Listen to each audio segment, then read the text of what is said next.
Enter the Gungeon is a gunfight-style dungeon crawler, and where you play as one of a band of misfits with dark pasts, and you must shoot, loot, dodge roll, and table flip your way through the Gungeon and find your way to personal absolution by reaching the legendary Gungeon's ultimate treasure, the gun that could kill the past. The game itself is really light on story, though that's the ultimate premise. And you might think that's silly, a gun that can kill the past, and then you play the game and you figure it really sets in with everything else pretty normally. It's a very silly game, Enter the Gungeon is. It doesn't take itself too seriously, but at the same time is very serious in its difficulty and its level of challenge that it presents. I mean, it's called Enter the Gungeon. I mean, this is a very, very punny game. You have you have bosses called the Amoconda, like I'm fighting in that clip, the Gorgon, the Cannon Balrog, the Treadnought. You have item pickups called the Reload Stone and the Lichy Trigger Finger. Enemies are called things like Gungerers, and you have the ghostly Hollow Points, Bombshees, Gunsingers, Ammomancers. You have the Lead Maidens, Skeletons, and of course the fearsome Lord of the Jammed.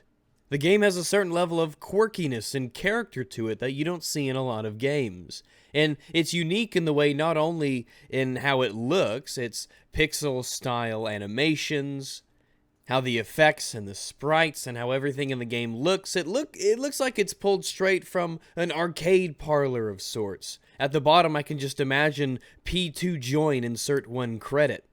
And the game, in that sense, is designed to be like a lot of arcade games, and is difficult. I have about 26 hours in Enter the Gungeon right now, and I have yet to complete it, though I get closer all the time. Now, as I said before, the premise is very simple. You pick a character, you enter the Gungeon, and you try to get through all the bosses and the floors. And as the wiki says fairly well, you gather precious loot, discover hidden secrets, and chat with opportunistic merchants and shopkeepers to purchase powerful items to gain an edge. Lord knows, I can't imagine anybody beats this on their first playthrough. I think that's insane. People who are seeking a challenge, this could be the game for you. It is rewarding, it is difficult, and it tests your skill. As you guessed probably from the name, this game is about guns. It's all about guns. Guns, guns, guns, guns, guns. There's so many different types of guns, so many different types of items to use. I am still discovering guns that are new to me, and just from a quick look at the wiki, there are some I have not even found yet, and there are some I have yet to unlock. I don't think I'm being hyperbolic when I say that Enter the Gungeon has the widest array of weaponry that you can use and put at your disposal than any other game that I've played.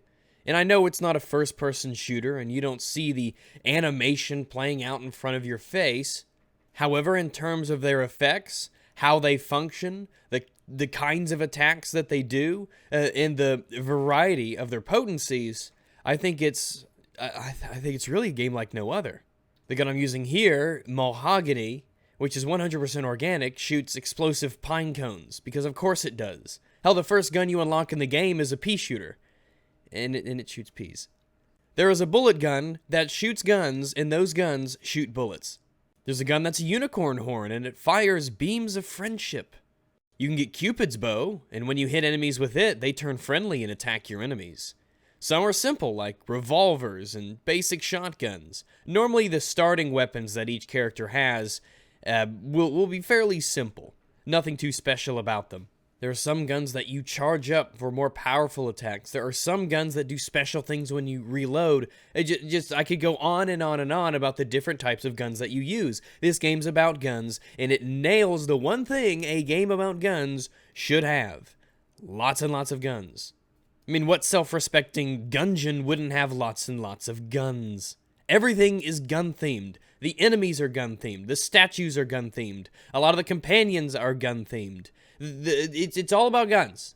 This game's about guns. If you like guns, this game's fucking about guns. There's guns everywhere. It's all about guns. Many of the guns in this game, as well as many of the items in this game, are references to other bits of pop culture. You can find the severed demon head that shoots a laser beam just like in Shadow Warrior. You can get a gun that looks just like Mega Man's blaster arm. You have the Jolter, which is a Warhammer-themed gun designed to be like the Bolter. You have the AU gun, which is, of course, the golden gun from James Bond. Hell, one of the characters is the Marine, and his starting sidearm is the Marine sidearm from Doom 3. I could go on and on and on, but if you decide to get this game, which I highly recommend you do, it's a blast to play, you will discover more references that'll have you going, yeah, I know what you're talking about. I know what you're talking about. Devolver Digital, I have also partaken in that part of popular culture. The game oozes with cleverness. The game is filled with interesting enemies, cool designs, fantastic weaponry. It is a game that looks like someone had fun making. And we all know those kinds of games. There are just some games that you play, and as you're playing them, you think to yourself, whoever made this must have had just a gay old time. This must have been a fun game to make. And Enter the Gungeon gives off those vibes whenever you play it. This game must have been fun to make. Of course, I know jack shit about actually making the video game, so maybe I'm totally wrong. Who knows? As you've probably been able to tell from the footage that's been playing in the background that I have amassed and gathered, there's a lot of different enemies as well. The enemy variety in this game is not quite as extensive as the gun variety, though that's not saying much because I don't know if anything has the kind of gun variety that this game has.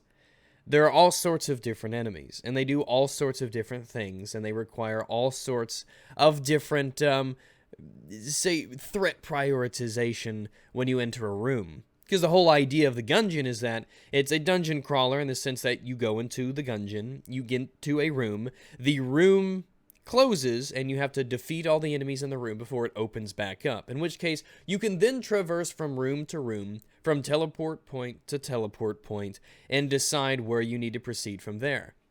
Going to the enemies, though, enemies range from very simple, like the bulletkin, which are just bullets that shoot bullets at you. And they can be shotguns, they could be just revolvers, they could be machine pistols. They do a little bit different things, but they're pretty straightforward. You have blob-like enemies that split into smaller enemies. You have enemies that shoot things that split into things. You have bats that shoot bullets that bounce off walls. You have other enemies that buff other enemies in the room. The game itself is full of different types of enemies and traps and hazards, because enemies aren't just ones that shoot bullets at you. They're massive rolling pins of spikes, or they're trap doors, or they're pits of lava or acid. Those things you should generally avoid having be in your life.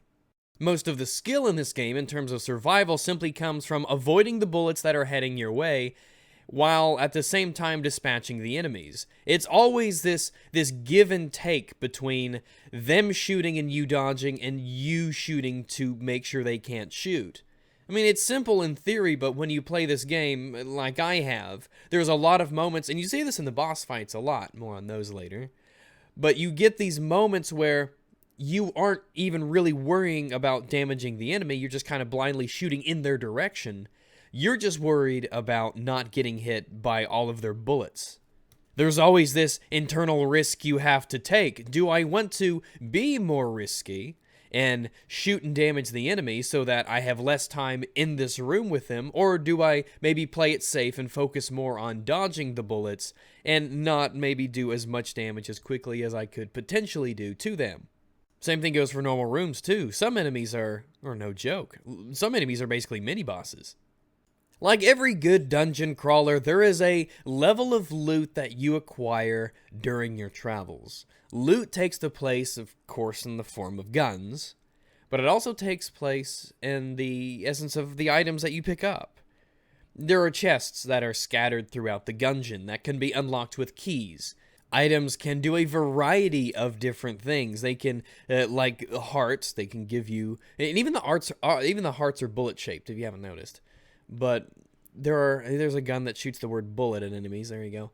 But items can do things like restore health. They can give you more armor. They can give you more speed. They can increase the potency of your dodge. They can make you shoot when you dodge. They can leave bombs behind when you dodge. They can detonate all explosive enemies in the room. They can add a chance to gain ammo when you kill an enemy, or armor when you kill an enemy, or hearts when you complete a room, or add a chance to get keys when you complete a room. They can increase your maximum amount of health. They can increase your accuracy or your maximum ammo. They can slow down your time. They can spawn black holes. They can cause enemy corpses to explode. They can double your amount of bullets. They can do all sorts of things. And they stack on top of one another too. So if you get something that says maybe your bullets now home on enemies, you can get one that says now your enemies do do toxic damage, and so now you'll have homing toxic bullets. Some power-ups will make your bullets travel slower but do more damage and be bigger, and that just stacks on everything else. And there are even more references to games in the items. I can think of 2 from Legend of Zelda off the top of my head just that I found. You have the bottles, which can be used to store hearts and things for using later, and you have boomerangs that you throw, and they, of course, stun enemies. As you collect power-ups, your character can it can get kind of nuts.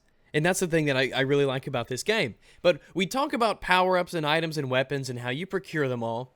And that's kind of a double-edged sword with this game, though I think it's mostly for the positive, as long as you don't take this game super serially. That's a gun that shoots mail, because it's a mailbox gun. And the last round shoots a package, because, enter the Gungeon. There is a level of randomness that keeps this game fresh and interesting, even as you go hours and hours and hours into the game. The wind-up gun's good, by the way. You wind it up to reload it. That random nature of the game, like in a lot of games, is a positive and a negative. It's talking about Legend of Zelda references, here you go. There are chests that are scattered throughout the Gungeon, and by looking at them, you can kind of gauge what quality of item they will drop if you unlock it. And you can choose to use your keys however you want. Do you want to use it here, use it there, unlock this door? Do you want to unlock this chest? Look, as you move about the Gungeon, you will find a variety of opportunities to procure for your arsenal, procure for your arsenal a variety of different weapons and items and power-ups and all that. Now, these are found pretty much at random, and while this keeps every run through the Gungeon that you make different than the last one you just made, it also adds in a level of luck that is almost required to advance through the levels unless you're really good. And this game's tough. Some guns are just better than other guns. Some items are almost useless and others are insanely helpful. Such is the nature of the fact that Enter the Gungeon is a game that has a huge focus on luck. Sometimes you'll get to a boss with your starting weapons only, and yeah, this is rare, but it can happen. And that means the fight can be very hard. Sometimes damn near impossible, it seems. Some weapons will make mincemeat of bosses. They turn bosses into walks in the proverbial park.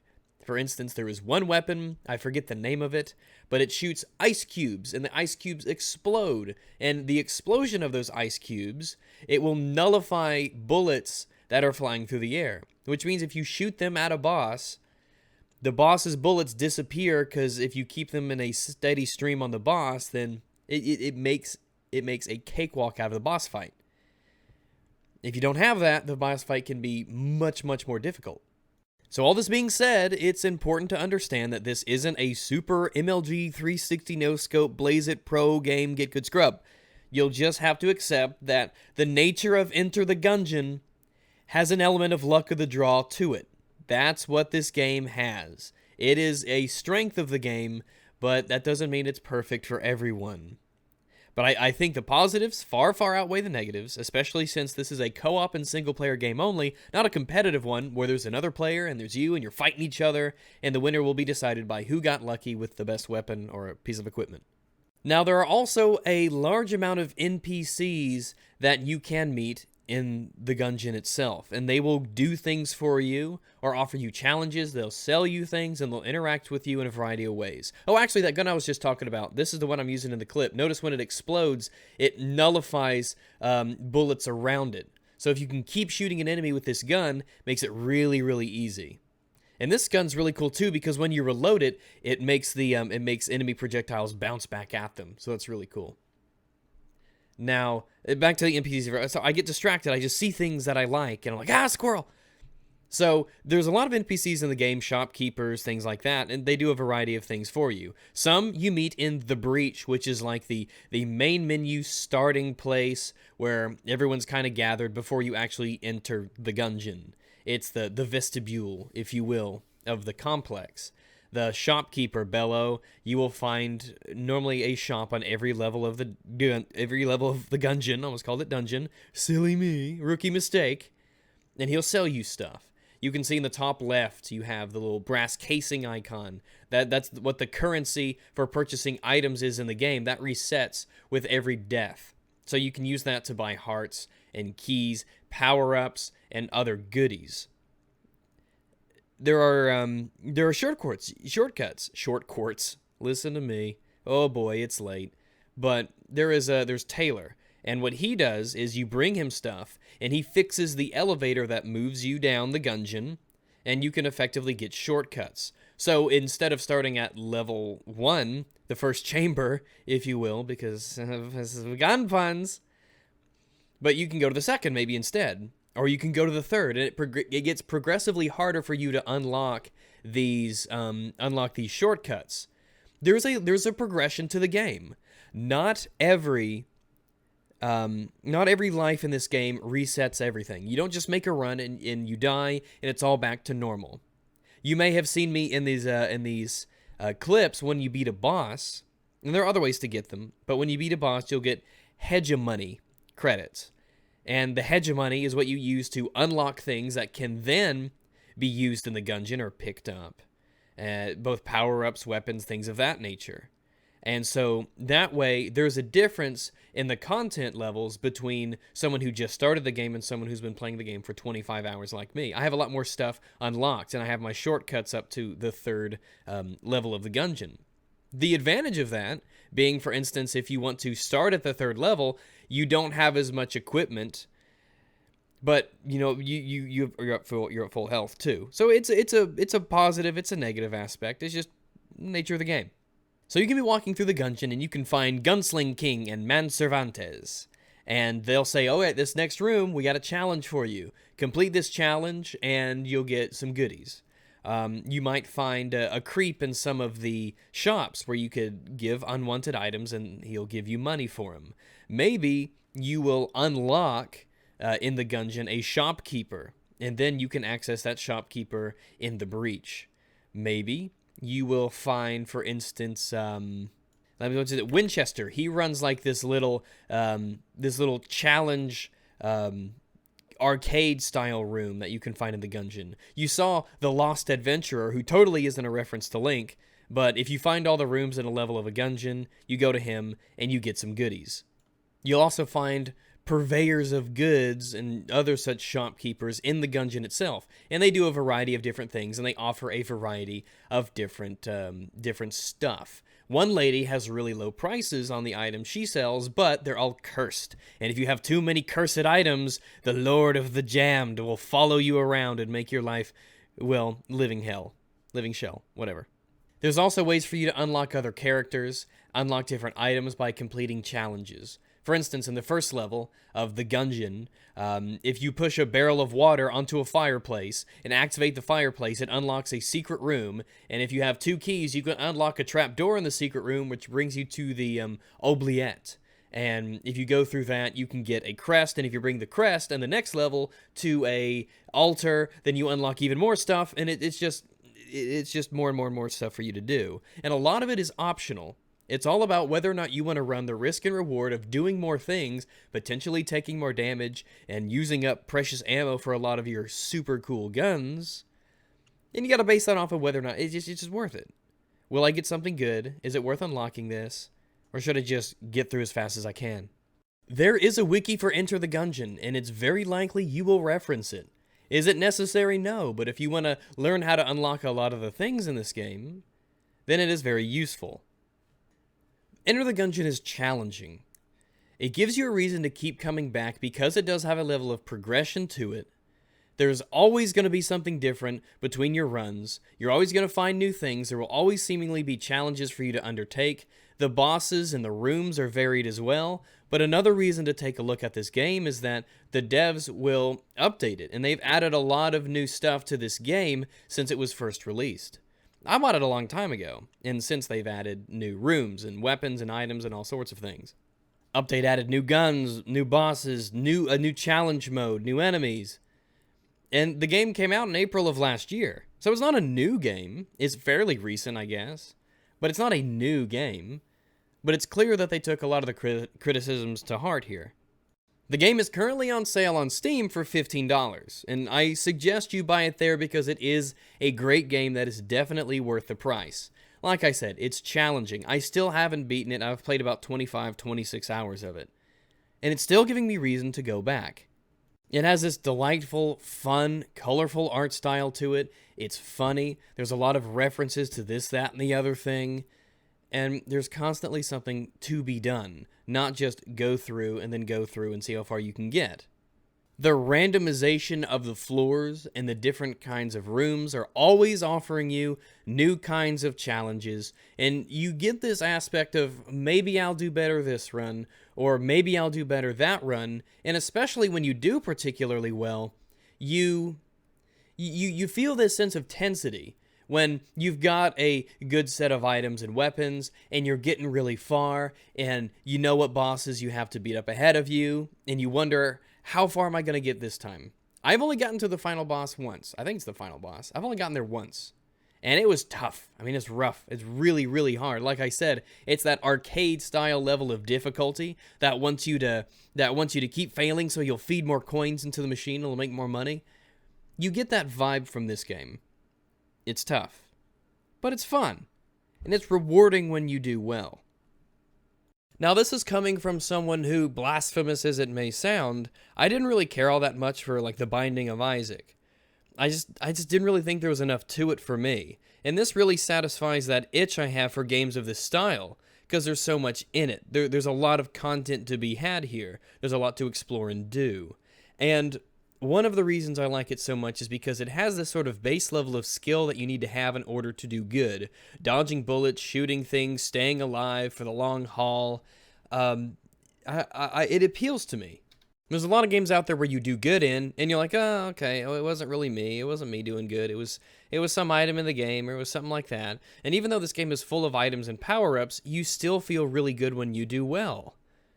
Because it reminds you, like I said before, of one of those arcades that you go to, on those arcade games where you play and it's hard, and beating it gives you all the more satisfaction because you know it's difficult. Even if you're not into that roguelike style of game, I still think it's worth trying out Enter the Gungeon because it plays out in a way that a lot of others don't. It is exciting. It is tense. When you're down to the wire, you're a hit away from dying. You know you gotta beat the boss. You get further than you've ever gone before. It's not exactly DayZ, plus footsteps out of nowhere tense, but I mean, it's up there. It also does have local co-op if you are interested in that or have someone that you want to get games to play with. This does have that option for you. And in a weird Civilization-esque kind of way, you get that feeling of what's in this chest? What's in this next shop? What new item can I get my hands on? Or what will the next weapon be like?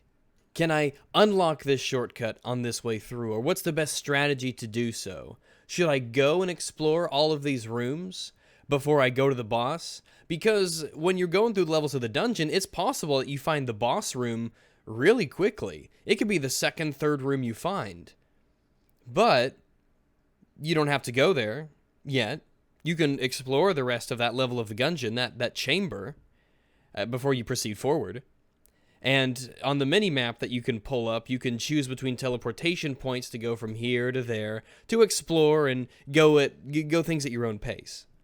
It's also a great game for listening to podcasts and things in the background. While the sounds are very good, the sound effects of guns and weapons, and while the music is fantastic, it is a game that you could turn the volume down and listen to something in the background if you want to catch up on videos or listen to talks or things of that nature.